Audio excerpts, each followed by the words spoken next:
તો જોરદાર તાળીઓથી અમે વધારી લઈએ રમેશ ચવાણી સર.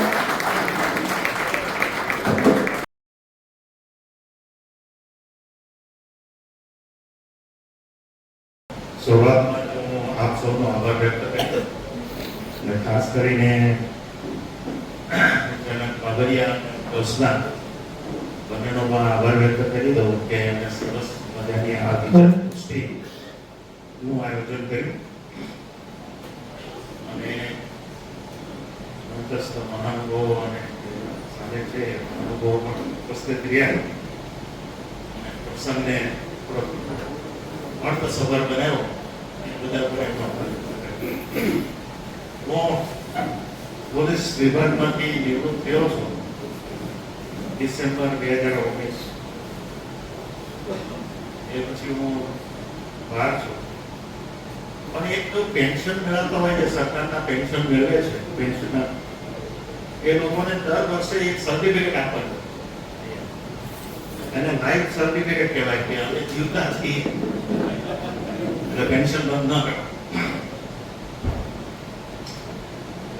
હું હમણાં 2 દિવસ પહેલા એટલે 6 ડિસેમ્બરે મારું પેન્શન બંધ થયું એટલે બહાર હતો એટલે તો હું 6 ડિસેમ્બરે એસબીઆઈ અમદાવાદ શાખામાં ગયો કે ભાઈ લાઈફ સર્ટિફિકેટ આપવા માટે હું આવ્યો છું. તો એસબીઆઈ ના કર્મચારી મારી સામે તાકી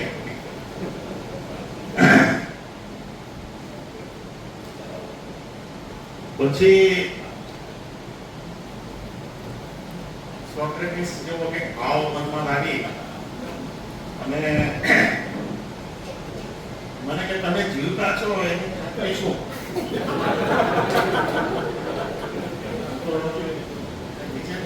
વિચેરી ન શકે.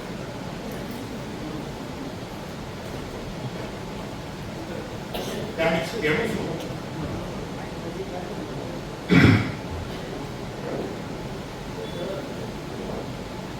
તો મને મૌન જાણીને કીધું તો મૂકો જ રહ્યો. તમે જીવિત છો એવું એક નિર્જીવ સર્ટિફિકેટ તમે અમને આપો અને તમે અહીંથી લાલ દરવાજા જાઓ, ત્યાં ટ્રેઝરી ઓફિસ છે અને ત્યાંથી આ સર્ટિફિકેટ લઈને આવો તો તમારું પેન્શન શરૂ થાય.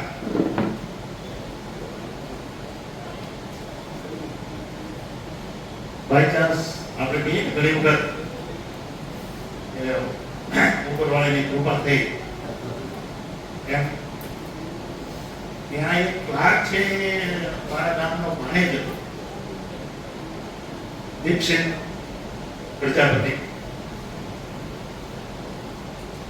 અને અમારી એમ્બ્યુલન્સના એના જે મામા છે એ અમારી એમ્બ્યુલન્સમાં ડ્રાઈવર હતા એટલે મને સારી રીતે પરિચિત.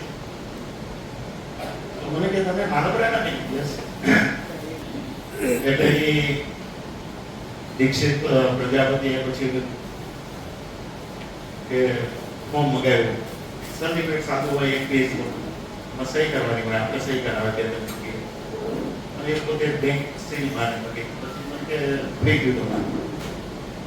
પછી તો બીજા પટ્ટાવાળા આવ્યા એને મને કંચાટ પૂરા આપ્યા. મને કે સાહેબ દર વર્ષે છે ને ભરી સહી કરી અને ત્યાં નોટરાઇઝ કરીને મોકલી આપજો.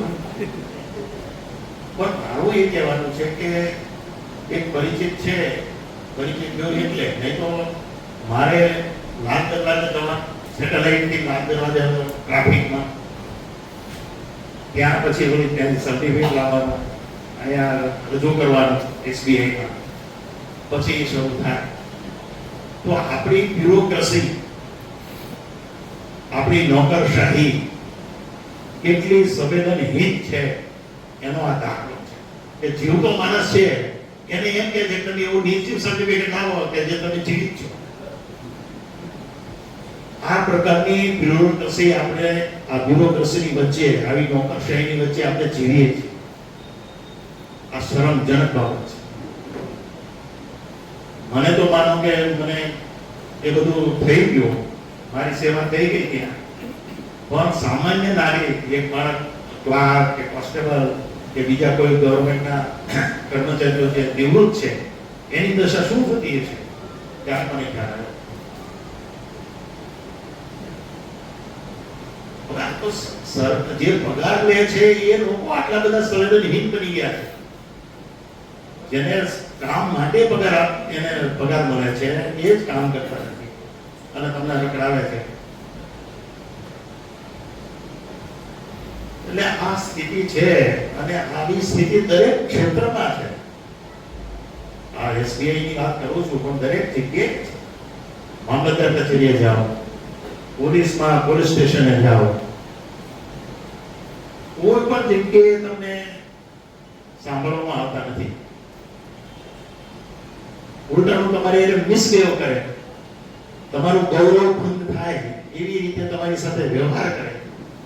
તમે માણસ નહીં પણ તમે જાનવર છો એ ટાઈપનો તમારી સાથે વ્યવહાર થાય. તો માણસ લાગેશીલ માણસ તો એમ કે જવું નથી, સમજાને જવું છે પણ પોલીસ સ્ટેશન નથી જવું. આટલી બધી ડઠ્ઠરતા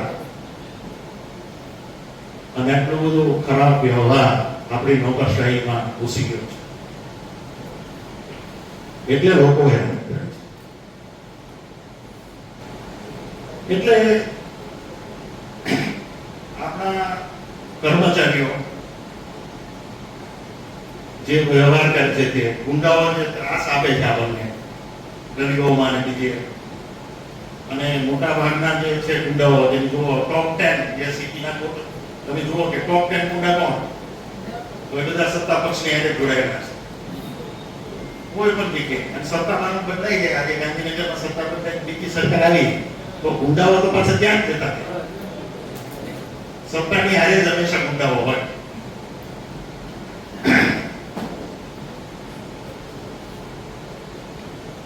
નવાઈની વાત એ છે કે આપણે યૌન શોષણ થાય છે, મહિલાઓનું શોષણ થાય છે, એની ફરિયાદ પણ પોલીસ લેતી નથી. એવી ફરિયાદ રજીસ્ટર કરવા માટે, એફઆઈઆર રજીસ્ટર કરવા માટે હાઈકોર્ટમાં, સુપ્રીમ કોર્ટમાં જવું પડે. જે મહિલા પહેલવાનોની બાબતમાં બન્યું. તો આપણે કયા પ્રકારની સમાજ વ્યવસ્થામાં આપણે જઈ રહ્યા છીએ કે યૌન શોષણની ફરિયાદ પર સુપ્રીમ કોર્ટમાં કરવી પડે, પોલીસ સ્ટેશન કેમ નોંધે નહીં? પોલીસ શેના માટે પગાર આપવામાં આવે છે, શેના માટે રાખવામાં આવે છે? એ રીતે શાળાના બાળકો, આપણા બાળકોને જો કેટલી ફી ચૂકવો છો તમે.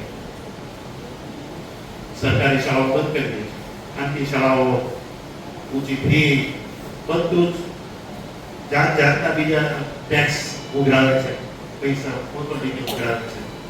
એક પ્રકારની ઇન્ડસ્ટ્રી બની ગઈ છે, એજ્યુકેશન ઇન્ડસ્ટ્રી બની ગઈ છે અને એમાં હંમેશા વાલીઓનું શોષણ થાય છે. એ રીતે સરકારી હોસ્પિટલમાં તમે જાઓ તો ત્યાં સારવાર માટે કેવા પણ બીજા બે ત્રણ રોગ લઈને તમે ઘરે આવો પાછા, એ હાલત છે. અને જો ખાનગી હોસ્પિટલમાં જાઓ તો તમારે તો વ્યાજે પૈસા લેવા પડે વ્યાજખોરો પાસેથી, ત્યારે તમે પેમેન્ટ કરી શકો ખાનગી હોસ્પિટલ. આ સ્થિતિ છે. મોટા ભાગના જે લોકો આત્મહત્યાઓ કરે છે, ખાસ કરીને સુરતમાં એ જે કરે છે તમે જુઓ, એની પાછળ માત્ર બે જવાબદાર છે: શિક્ષણ ઊંચી ફી અને સારવાર, ખાનગી હોસ્પિટલની સારવાર. એ પહોંચી નથી શકતા અને છેવટે એનું પરિણામ આવે છે.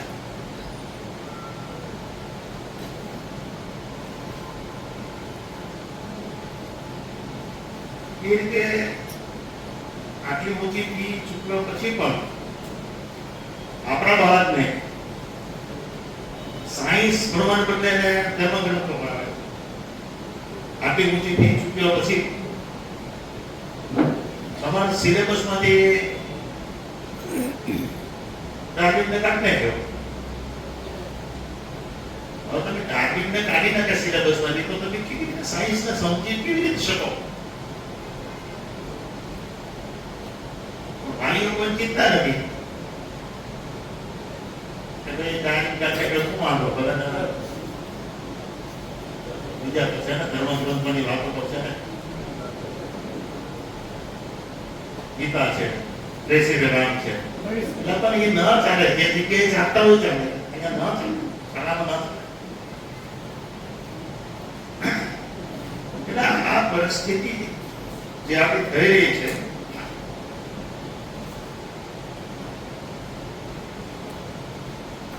એ રીતે તમે જુઓ કે જ્ઞાતિ, જાતિ, ધર્મ, સંપ્રદાયના લોકો વધારે નફરતી બની રહ્યા છે. અગાઉ પણ હતી, આઝાદીના સમયે પણ હતી, આ પ્રમાણમાં આટલી બધી નથી. દિવસે દિવસે નફરતમાં વધારો થતો જાય છે. તો આ બધી સ્થિતિ થવાનું કારણ શું?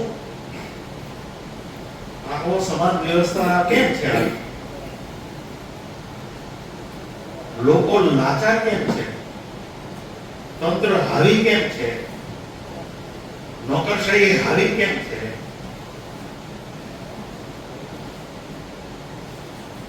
એ વિચારવું પડે. માત્ર આનું સોલ્યુશન એવું નથી કે ભાઈ ભગવત કથામાં જશો કે રામ કથામાં જશો, મંદિરમાં જશો, મસ્જિદમાં જશો એટલે આ સોલ્યુશન આવી જશે. બિલકુલ આવે નહીં. એ બધા જ ખોટા રસ્તા છે.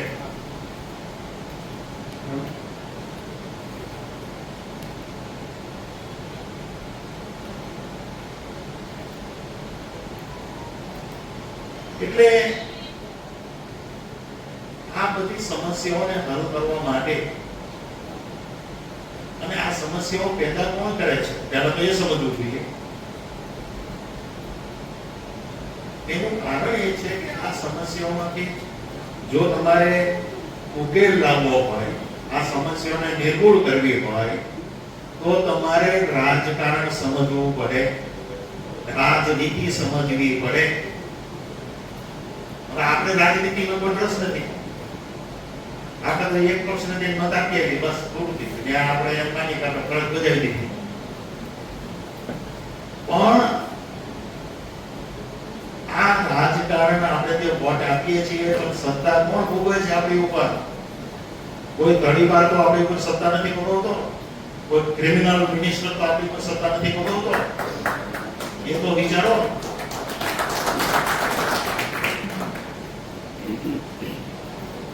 અને એટલા માટે તમે રસ નથી લેતા રાજનીતિમાં, એટલે તમારે આ બધા પ્રશ્નો સહન કરવા પડે છે.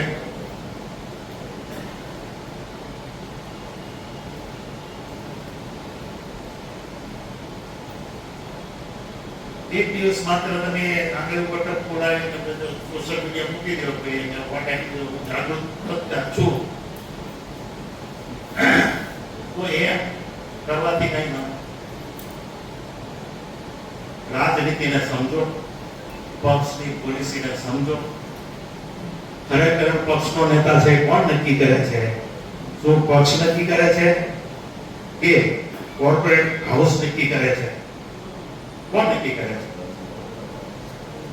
અને વડાપ્રધાનના ઉમેદવાર નેક્સ્ટ કોણ છે? કોણ નક્કી કરે છે? શું પક્ષ નક્કી કરે છે કે પક્ષની અંદર ઘૂસેલા કોર્પોરેટ ઉદ્યોગ ગૃહો કરે છે નક્કી? હવે જો કોર્પોરેટ ઉદ્યોગ ગૃહો એ નક્કી કરતા હોય તો પછી જે રાજનીતિ અને જે પોલિસી બનશે, નેતાઓ જે પોલિસી બનાવશે એ કોના હિત માટે બનાવશે? સામાન્ય લોકો માટે તો બનાવશે નહીં. એનું મોટું ઉદાહરણ આપણી સમક્ષ છે કિસાન આંદોલન. 3 કૃષિ કાનૂન જ્યારે બનાવ્યા, આખા દેશમાં વિરોધ થયો, ખાસ કરીને નોર્થમાં વધારે વિરોધ થયો. તો એ કાયદા બનાવવા માટે જે ચર્ચાઓ થવી જોઈએ શરૂઆતમાં, આખા દેશમાં ખુલ્લા મૂકવા જોઈએ કે અમે આવા 3 કાયદાઓ બનાવવા માંગીએ છીએ, લોકોના ઓપિનિયન લેવા જોઈએ અને નિષ્ણાતોના એના ઉપરથી અભિપ્રાયો મેળવવા જોઈએ અને ચર્ચા થવી જોઈએ. એવું કશું ન થયું, સીધું ઇન્ટ્રોડ્યુસ કરી દીધા અને પાર્લામેન્ટમાં પેપર સર્વર કરી તરત મંજૂરી કરે. તો આ કાયદાઓ કોના હિત માટે બન્યા હતા? એ સમજવું પડે, ખેડૂતોએ સમજવું પડે, નાગરિકોએ સમજવું પડે કે આ કાયદા માત્ર ને માત્ર ઇજારાશાહી ઊભી કરવા માટેના હતા, કોર્પોરેટ ગૃહોને મદદરૂપ બનવા માટેના હતા. એમાં ખેડૂતોનો એકડો નીકળી જવાનો હતો, નાગરિકોને નીકળી જવાનો હતો. કેમ કે ઇજારાશાહી અંતે તો સામાન્ય નાગરિકો પર ભારે પડે. તો આ રાજનીતિ સમજવી પડે, પણ આપણે એ રીતે રાજનીતિ સમજતા નથી. આપણે ધાર્મિક મુદ્દાઓ ઉપર મતદાન કરીએ છીએ. એટલે ધર્મવાદ અને રાષ્ટ્રવાદના નામે આપણે મત દઈએ છીએ અને પછી આપણે બહુ કહીએ છીએ કે આ પોલીસ અમારી ફરિયાદ દીધી, આપણે કામ કરતા નથી ને ખાનગી સ્કૂલો બહુ મોટી ઊંચી ફી લે છે, કોઈ અમારું સાંભળતું નથી. ક્યાંથી સાંભળે છે? અમને જે આ બે નશો ચડી ગયો છે, જે ધર્મવાદનો ને રાષ્ટ્રવાદનો, એ બે નશો જો ઉતરી જાય તમારામાંથી અને તમને સમસ્યાનું નિરાકરણ કેવી રીતે આવે એની જો સમજ આવી જાય તો ઓટોમેટિક આ લોકો બધું જ કરવા મળે, બધું સરળ થઈ જાય.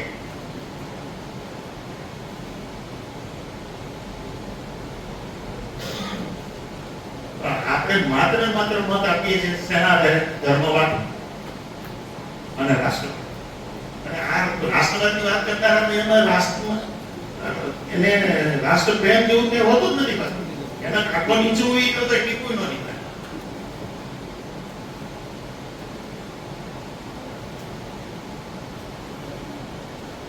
એટલે આ પરિસ્થિતિ જે છે એ સમજવી પડે આપણે. અને રાજનીતિમાં આપણે રસ લેવો પડે, સમજવું પડે રાજકારણ.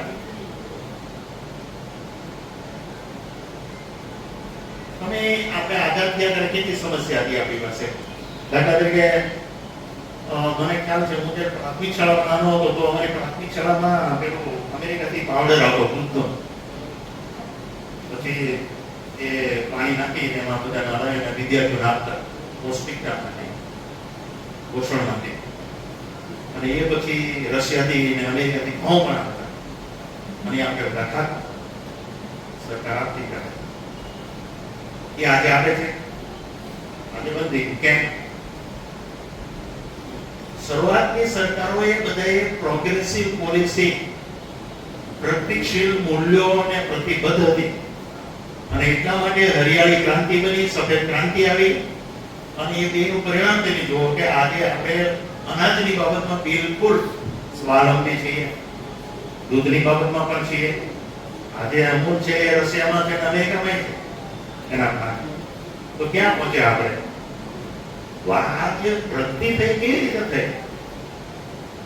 એ સાયન્સ અને ટેકનોલોજી, વિજ્ઞાન, પ્રગતિશીલ મૂલ્યોને જે સરકારે પ્રોત્સાહન આપ્યું એના કારણે આ બન્યું.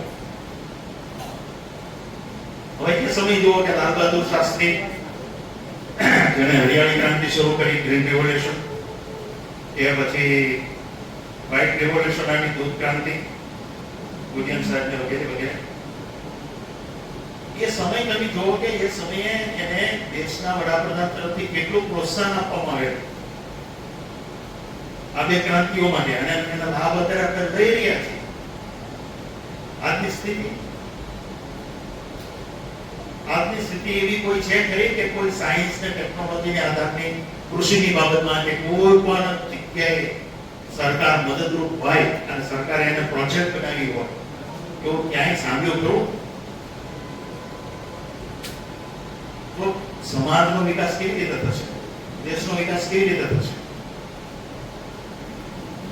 માત્ર એરપોર્ટ કે પોર્ટ કે રોડ રસ્તા પહોળા કરવાથી, આધુનિક કરી નાખવાથી વિકાસ નથી થતો. વિકાસ માટે જરૂરી છે ના નહીં, પણ એનાથી વિકાસ નથી થતો.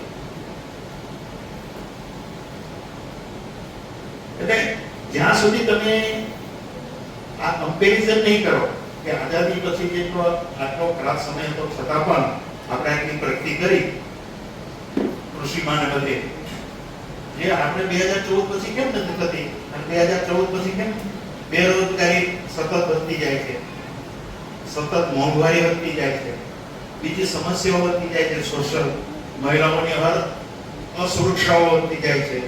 એવું કેમ? કેમ મણિપુરમાં આવું બધું થઈ રહ્યું છે, મહિલાઓની લગ્ન પરેડ થઈ રહી છે વગેરે વગેરે, કેમ થાય છે? પહેલવાનોનું, મહિલા બહેનોનું શોષણ થઈ રહ્યું છે, કેમ થાય છે? એવું તો શું ફેક્ટર છે કે આ રોકાતું નથી?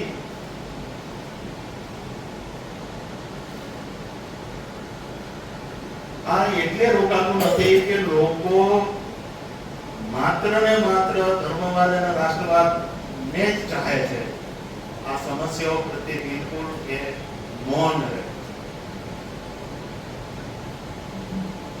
એટલે આ તકલીફ છે આપણી.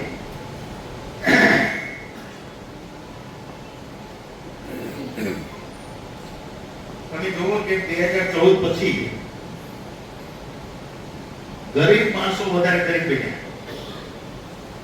અમીર માણસો વધારે અમીર બન્યા. એટલે બંને વચ્ચેની જે ખાઈ છે એકદમ પહોળી અને ઊંડી. તો કોઈ પણ સમાજમાં ગરીબ અને અમીર વચ્ચેની ખાઈ આટલી મોટી હોય, વિસ્તૃત અને ઊંડી હોય, એ સમાજમાં સુરક્ષા રહી શકે નહીં. એ સમાજ તંદુરસ્ત રહી શકે ખરો? એ સમાજમાં ક્રાઇમ કોઈ ઘટે ખરો? એમ છતાં તમે જો પોલીસ ડિપાર્ટમેન્ટ આપણા આંકડા એવો આપે છે કે અમારે ક્રાઇમ ઘટ્યું, ચોરીઓ ઘટી, લૂંટ ઘટી, પણ એ રજીસ્ટ્રેશન જ નથી થતું એટલે ઘટે છે. બાકી ક્રાઇમ તો બને જ છે. પોલીસ ચોપડે રજીસ્ટ્રેશન થતું નથી. તમારે જે કઈ ફરિયાદો છે અરજીમાં લે અને અરજી પછી કચરા પેટી નાખે, એટલે ક્રાઇમનું રજીસ્ટ્રેશન જ ન થાય, ક્રાઇમનું વર્કિંગ જ થાય અને મિનિમાઇઝ થાય. તો કોઈ પણ સંજોગોમાં સાચું વાસ્તવિક સ્થિતિ આપણી સામે આવે નહીં, પણ આપણે અનુભવી શકીએ કે ભાઈ આટલું દરરોજ હત્યાઓ થાય છે, આટલા રેપ થાય છે, છતાં પોલીસ ડિપાર્ટમેન્ટ એમ કે કોઈ ક્રાઇમ ઘટે છે તો એ કેવી રીતે શક્ય બને? અને શક્ય બને જ નહીં. જ્યારે સમાજમાં આટલી બધી અસમાનતા હોય, અન્યાય હોય, શોષણ હોય, ત્યારે ક્રાઇમ કોઈ દિવસ ઘટે નહીં. ઉપરથી પ્રભુજી આવે તો પણ ઘટે નહીં. પણ આપણને આ બ્યુરોક્રેસી, બ્યુરોક્રેટ્સ થોડા ચશ્મા પહેરાવે. એટલે મારું કહેવાનું એ છે કે આ સમસ્યાઓમાંથી આઝાદી મેળવવા માટે એક જ રસ્તો છે કે ભાઈ આપણે જે રાજકીય ભક્તિ કહીએ છીએ એને તિલાંજલિ આપો. રાજકીય ભક્તિ કરવાની કોઈ જરૂર નથી.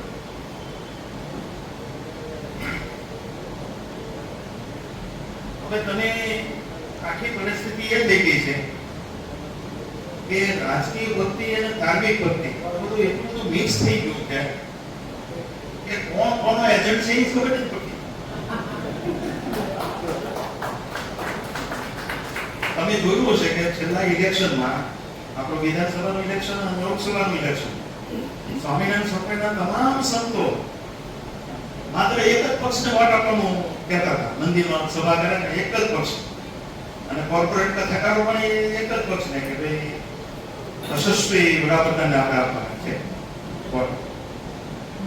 એટલે નાનો મોટો તમામ કથાકાર, તમામ ધર્મગુરુ એક જ વ્યક્તિને વોટ આપવાની અપીલો કરતા, અને એ અપીલો મુજબ આપણે વોટિંગ કર્યું પણ ખરું. પણ તમે વિચારો કે આ અપીલ જે કરે છે એ ક્યારે લોકોના પ્રશ્ન પ્રત્યે ક્યારે જાગ્યા ખરા? લોકોની સમસ્યા માટે ક્યારે બોલ્યા ખરા? હંમેશા ચૂપ રહે છે. એટલે આપને મૂર્ખ બનાવે છે, છતાં આપણે ઉત્સાહથી મૂર્ખ બનીએ છીએ.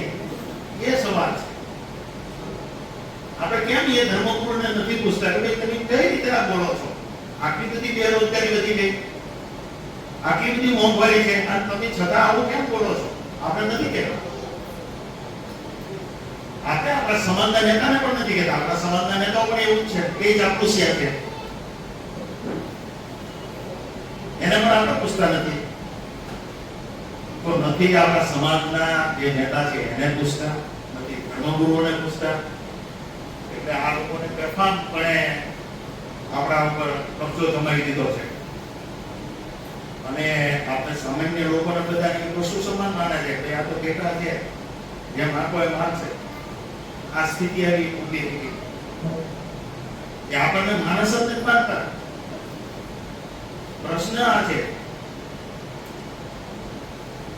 કે લોકોને તો થોડોક ધર્મનો ડોઝ આપી દેશું એટલે ચાલશે, થોડોક રાષ્ટ્રવાદનો તડકો નાખી દેશું એટલે ચાલશે, થોડાક ઇલેક્શન ઉપર પૈસા આપી દેશું એટલે ચાલશે, સમાજના નેતાઓને ખરીદી લઈશું, સમાજના નેતાઓ પાસેથી અપીલ કરાવશું એટલે ચાલશે. તો કોઈ પણ ઇલેક્શનમાં જો તમે ધર્મનો ઉપયોગ કરો અને રાષ્ટ્રવાદનો ઉપયોગ કરો અને પૈસાનો ઉપયોગ કરો અને તમારી સત્તાનો ઉપયોગ કરો તો તમે કોઈ દિવસ એને હરાવી શકો નહીં. તમે એમ કહો કે એમાં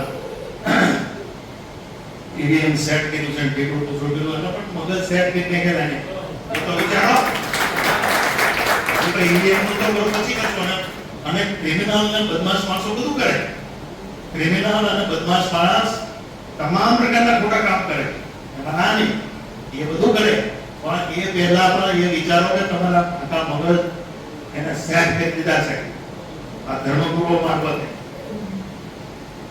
અને તમે એમાંથી નીકળવા માંગતા નથી. પછી આપણે ક્લિયર કરી કે આ જે સમસ્યાઓ છે આપણી પણ જવાબદારી છે.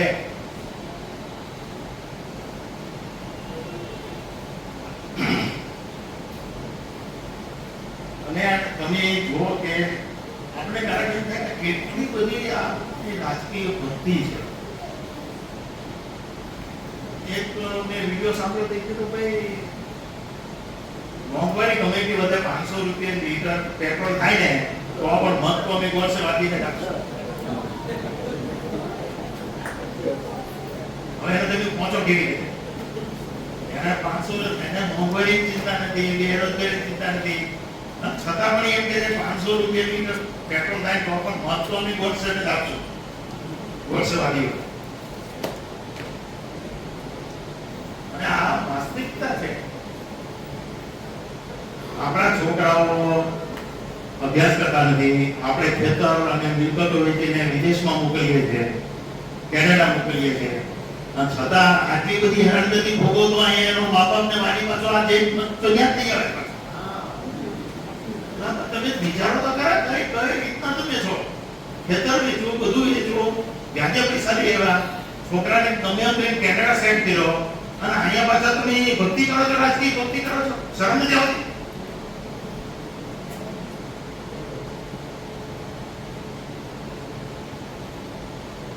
આમાંથી નીકળવું પડે. આ ન થાય.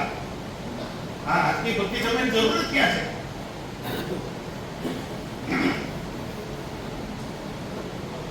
એટલે એમ કહી શકાય કે ધર્મની ભક્તિ છે એ માણસની વિવેક શક્તિને સુંદરી બનાવે છે, અને રાજકીય ભક્તિ તો વિવેક શક્તિનો સંપૂર્ણ નાશ.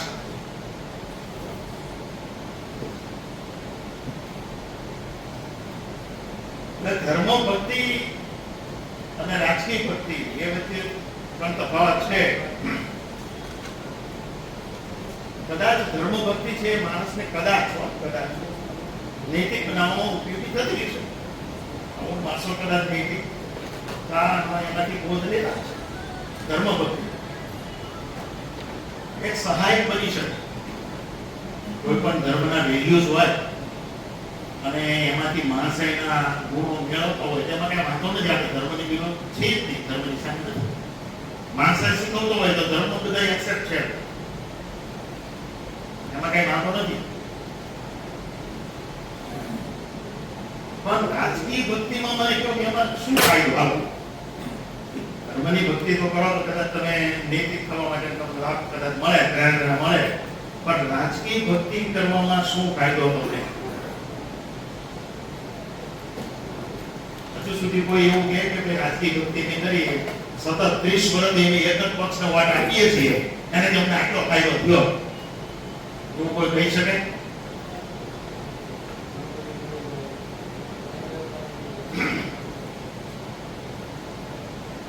અમે આ રાજકીય ભક્તિ કરીએ છીએ ત્યારે જ આપણને આ પહેલવાનોની મહિલા પહેલવાનોનું શોષણ આપણે દેખાતું નથી. કેમ કે આપણે રાજકીય ભક્ત છીએ, એક પક્ષના ભગત છીએ, એટલે આપણે એ દેખાતું નથી. મણિપુરની મહિલાઓની લગ્ન પરેડ પણ આપણે દેખાતી નથી. મોરબીમાં 135 લોકો ગુજરી ગયા, એમાં જીવ જતો રહ્યો, છતાં પણ આપણે જે એનો આરોપી છે એ આપણે સખાવતી લાગે, આપણે એમાં અપરાધી નથી દેખાતું. એ જ રીતે આપણે જે ગેંગ રેપ કરનારા હતા, હત્યાઓ સામૂહિક હત્યા કરનારા હતા, એને આપણે એ આરોપી છોડી દીધા સરકારે.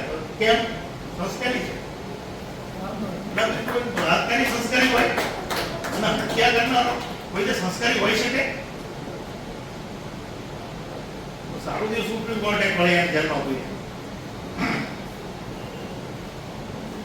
પણ આ આપણને સંસ્કારી લાગે છે એનું કારણ આ છે રાજકીય ભક્તિ. એક વખત રાજકીય ભક્ત બની જાઓ એટલે તમને બધું ગુલાબી ચિત્ર દેખાય. તમારી ખુદની સમસ્યાઓ પણ તમને સમસ્યાઓ ન લાગે.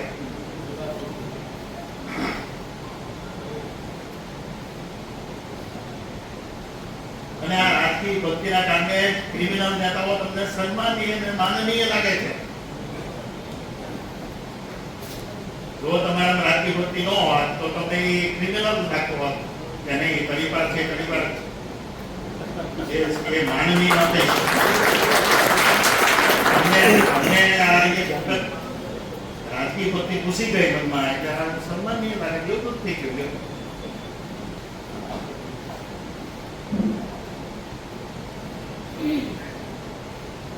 હવે તમે કહો કે આ કોઈ આ ટાઈપના જે છે રાજકારણમાં આપણી ભક્તિના કારણે જે નેતાઓ બની ગયા છે એ સુશાસન સ્થાપી શકે ખરા?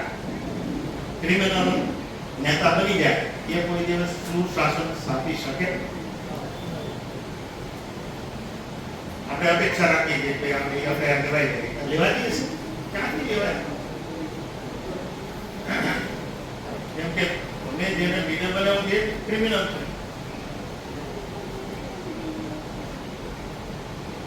એટલે જે ખુદ ક્રિમિનલ છે એ સુશાસન સ્થાપી શકે નહીં.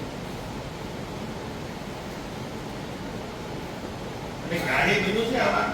તમે આ જુઓ 2014 પહેલા ત્યારે એવું બન્યું કે કોઈ ક્રિમિનલ હોય જે જેલમાં ગયો હોય ને હોમ મિનિસ્ટર બન્યો હોય એવું ક્યારે સાંભળેલું ખરું? આ શરમજનક સ્થિતિ છે કે જે જેલમાં ગયો હોય એને ગૃહમંત્રી બનાવવાનો. આ ક્વોલિફિકેશન છે.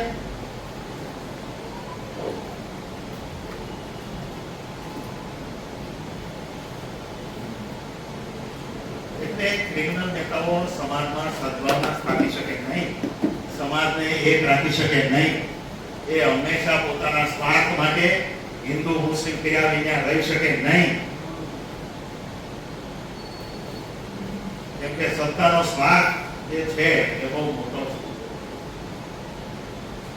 અને આપને લડાઈ મારે એકબીજાની સામે કરે, નિર્દોષ લોકોના આંતરડા બહાર કઢાવી નાખે અને એ લોકો તો એના સંતાનો વિદેશમાં ભણાવે, એને કોઈ ચિંતા નથી. હવે ખૂબ ભ્રષ્ટો હોય નેતાઓ અને આજુબાજુ જુદા જુદા પક્ષમાંથી ભ્રષ્ટાચારી નેતાઓને લઈ આવે પોતાની પાસે અને સીબીઆઈ ના ઈડી ના કેસો હોય એને બધા અભરાય ચડાવી દે અને એને એકદમ બહુ પવિત્ર હોય એ રીતે એને સાથે રાખે.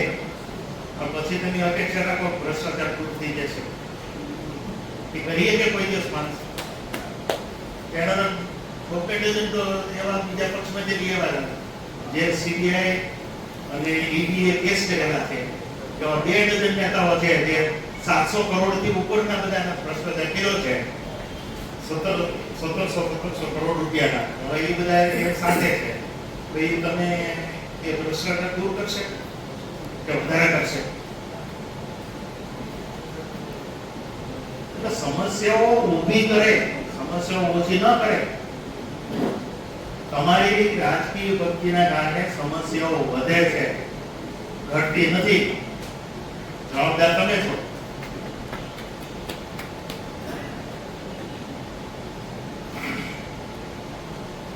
એટલે ધર્મ સંપ્રદાય ભક્તિથી કદાચ સ્વર્ગ, જન્નત, મોક્ષ, વૈકુંઠ કે અક્ષરધામ મળી જાય, પણ આપણે તે અંગે જાણી શકતા નથી. એ તો મળે કાલ્પનિક છે, મળે ન જાણતા નથી આપણે.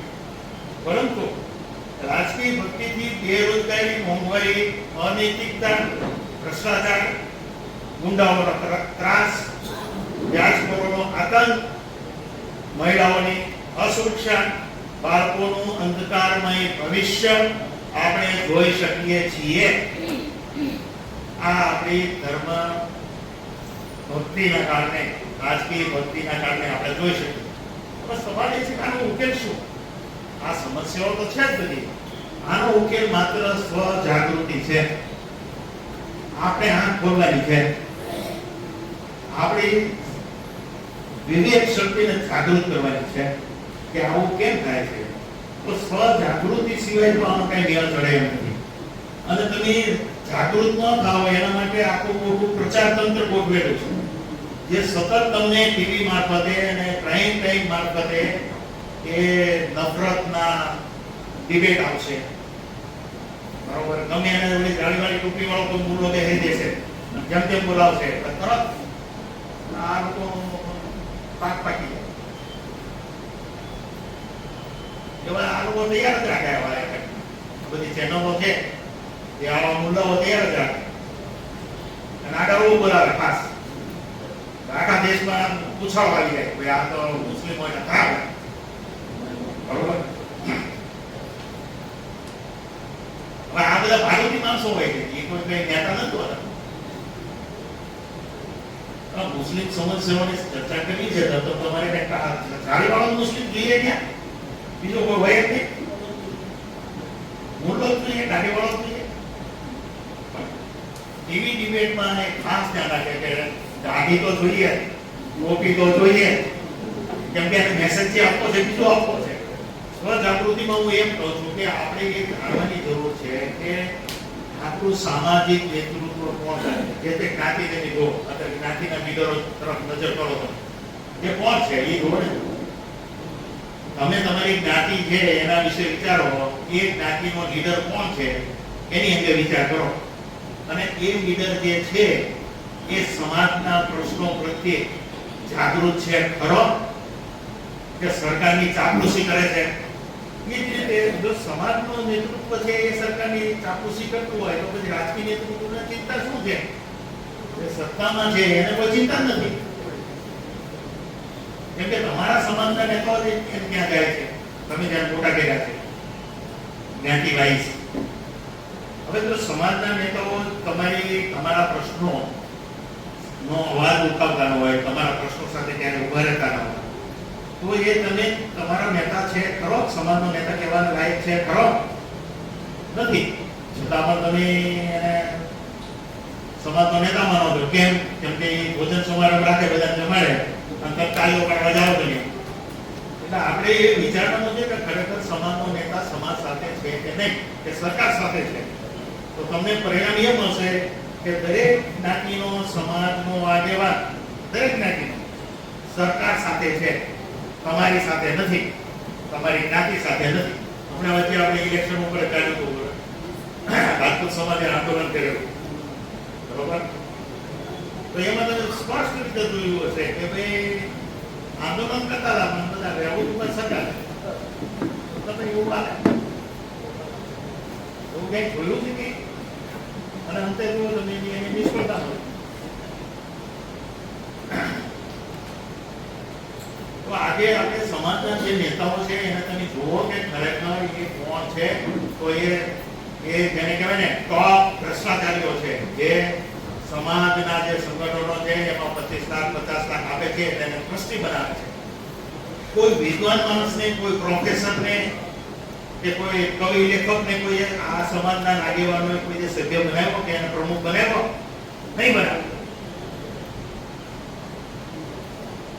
એક પણ જ્ઞાતિના સમાજમાં ક્યાંય તમે પ્રોફેસર, કવિ, લેખક કે સારો પત્રકાર ક્યાંય જોવા નહીં મળે. કોણ જોવા મળશે?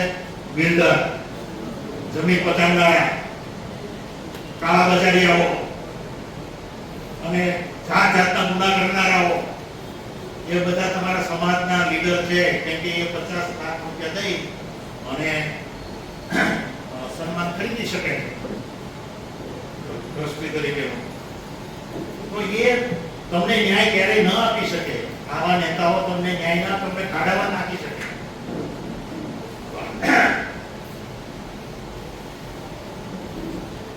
એ જ રીતે સમાજના નેતાઓ જેમ ડુપ્લિકેટ છે અને તમને છેતરે છે, એ રીતે રાજકીય નેતાઓનું છે. તમને બોલે છે કઈ, કરે છે કઈ. એટલે રાજકીય નેતાઓ પણ તમને તમારા પ્રશ્નોનું સોલ્યુશન કઈ કરી શકે એવી સ્થિતિમાં છે નહીં. અને ઉલટાના રાજકીય નેતાઓમાં તમે જુઓ કે મોટા ભાગના હત્યારાઓ છે, બળાત્કારીઓ છે, કૌભાંડીઓ છે, કડીબાર છે. હવે એ નેતૃત્વ કરે. હવે પછી તમે એને સોલ્યુશન લેવા જાઓ, એ શક્ય નથી. અને એ પીડિતો બાજુ કોઈ દિવસ ઉભા ન હોય. હંમેશા પીડિતોની સામે ઉભા રહે. એનું કેરેક્ટર એ છે. આ લોકોનો ભ્રષ્ટાચારી જે લોકો આ રીતે નેતાઓ બને છે, એ સમાજના નેતાઓ હોય કે રાજકીય નેતાઓ, એ હંમેશા પીડિતોની સામે ઉભા હોય. પીડિતોની બાજુમાં ક્યારેય ઉભા ન હોય.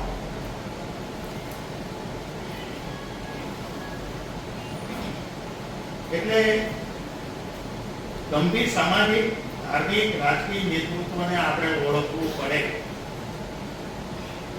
ખરેખર એ આપણા લીડર નથી. અને એ માટે સામૂહિક અવાજ ઉઠાવવો પડે. એક વ્યક્તિ કઈ કરી ન શકે. લોકશાહીમાં પ્રેશર ગ્રુપ કામ કરે. 10 માણસોનો અવાજ સંભળાય, એક વ્યક્તિનો અવાજ સંભળાય નહીં લોકશાહીમાં. પણ આપણે સામૂહિક અવાજ ઉઠાવવાની આપણે ભૂલી ગયા. આપણે એમની તો એ કરશે, એનો કામ એ બોલશે, અને ન બોલે, બધા સાથે આવીને અવાજ કરવો અને સામૂહિક અવાજ ઉઠાવો તો જ કંઈક સોલ્યુશન આવે, નહીં તો ક્યારેય આવે નહીં. હવે મને એક વિચાર એવો આવ્યો હતો કે અમેરિકામાં ગમે એટલો મહાન પ્રેસિડેન્ટ હોય, મહાન, માનો કે લિંકન, અબ્રાહમ લિંકન, તો પણ એ 4 વર્ષની 2 ટર્મ સુધી જઈ શકે. 4 ટર્મ પછી વળી તૂટાઈ જાય તો 4 ટર્મ, ન તૂટાઈ ગયો તો ફરી બીજો 4 ટર્મ, એટલે કુલ 8 વર્ષ રહી શકે. એથી વિશે ગમે એટલો મહાન હોય, અવતારી હોય, નોન બાયોલોજિકલ હોય, પણ રહી શકે નહીં.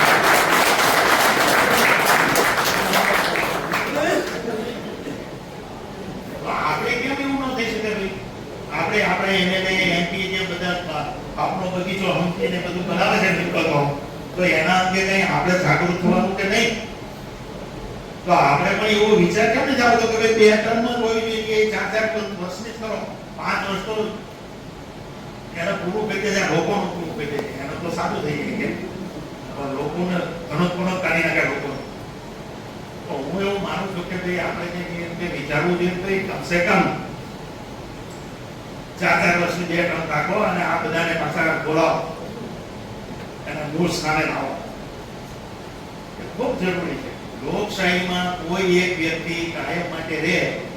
મને હજી તો કે 2045 માં આવ્યું છે, આ 5 વર્ષનું કરવી હરકું, આ 5 વર્ષનું ઠેકાણું નથી. 2045 ની વાત કરો, લોકોનો જ ઉલ્લુ બનાવ્યા કરવા. અમેરિકામાં એક સિસ્ટમ છે, એમ જે આપણે વિચારવાની જરૂર છે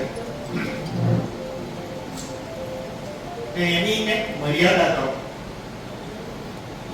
2 ટર્મ બસ થઈ ગઈ ભાઈ, તમારી સેવા બહુ થઈ ગઈ, 2 ટર્મ તો બસ અમે થાકી ગયા. એ વિચાર આવવો જોઈએ હવે, અને આપણે અવાજ ઉઠાવવો જોઈએ કે આ ન થાય. અને તમે જુઓ કે ગુજરાતના તમામ ધારાસભ્યો, એમપી એ જ્યારે નહોતા ત્યારે એની મિલકત શું હતી અને હાલે એની મિલકત શું છે કે તમે જોશો તો એક ટેકરી અને ગિરનાર જેટલો તફાવત તમને દેખાશે. તેમ છતાં આપણી આંખો નથી ખુલતી. આપણે ક્યારે વિચાર નથી આવતો કે આને ઘેરે તો પહેરો હવે, તો એ બંધારણ મારફતે આને પહેરી શકાય. બંધારણમાં સુધારો કરવાથી જે લોક પ્રતિનિધિત્વ કાયદો છે, મને આશા છે કે સંજયની બધા જે યંગ ટીમ છે એ આવું કંઈક વિચાર તો મૂકશે. એ જરૂરી છે. વિચારો તો ખરા, અત્યારે થાય ન થાય અલગ વસ્તુ છે, પણ વિચારો. અને એ સંદર્ભમાં હું તમને કહું, એક ખોટો ખ્યાલ એટલો બધો આપણામાં નાખી દેવામાં આવ્યો છે, ખોટો ખ્યાલ કે ડબલ એન્જિનની સરકાર, અને ડબલ એન્જિનની સરકાર ડબલ ખરાબ હોય છે. ગુજરાતનો અનુભવ છે કે ડબલ એન્જિનની સરકાર ડબલ ખરાબ હોય છે.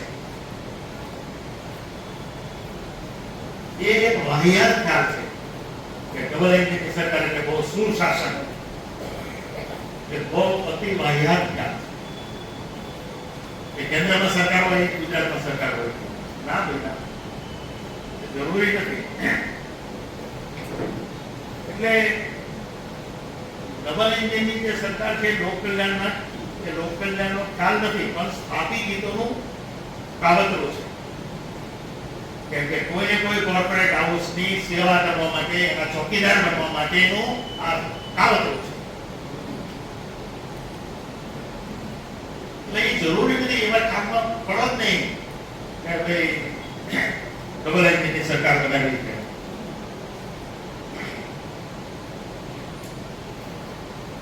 પણ આ તો વાત થઈ કે વૈચારિક રીતે એનું આંદોલન કરવું જોઈએ, એની વાત થઈ. પણ અત્યારે તાત્કાલિક ઉપાય શું?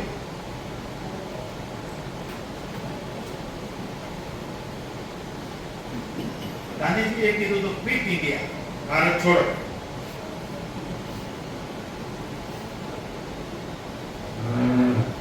હું એમ કહું છું,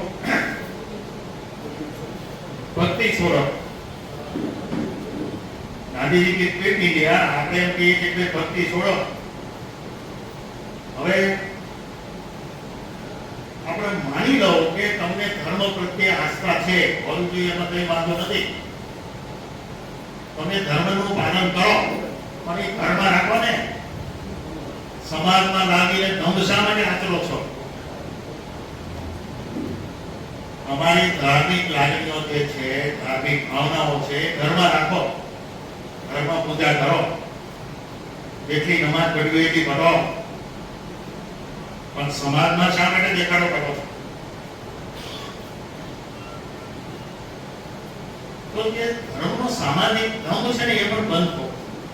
એ તો આપણે કરી શકીએ એમ છીએ.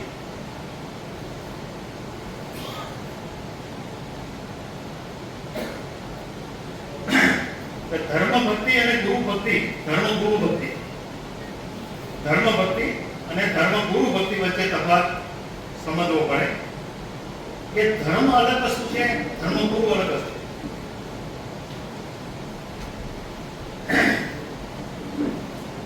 સામાજિક નેતા, રાજકીય નેતા, ધાર્મિક ગુરુ ની ભક્તિ છોડવાની વાત છે, ધર્મ છોડવાની વાત નથી કરતો. ધર્મ ગુરુની ભક્તિ તો છોડો. ખરેખર તેઓ જ આપણી સમસ્યા માટે જવાબદાર છે.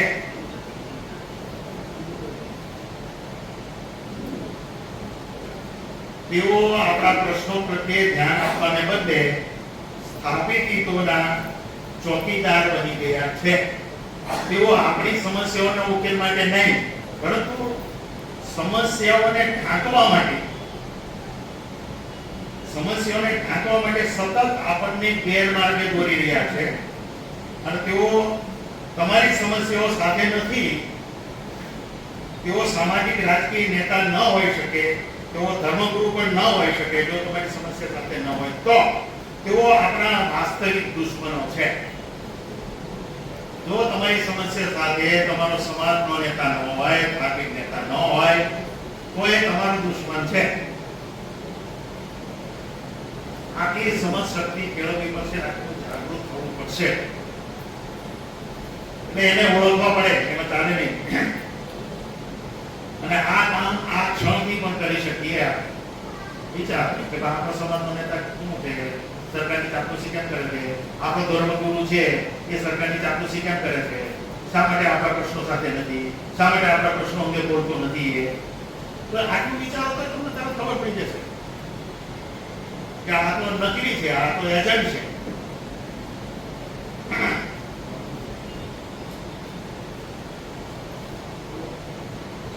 એટલે જાગવાની જરૂર છે. એટલે સ્વહિતની રક્ષા કરો. આપણા હિત શેમાં છે એની રક્ષા આપણે કરવાની છે. આપણું હિત ક્યાં છે? અને જાગૃત સ્વહિત થકી સમાજ હિત અને દેશ હિતની રક્ષા થઈ શકે. આપણા જાગવાથી સમાજનો વિકાસ થાય, આપણા જાગવાથી દેશનો વિકાસ થાય. આભાર.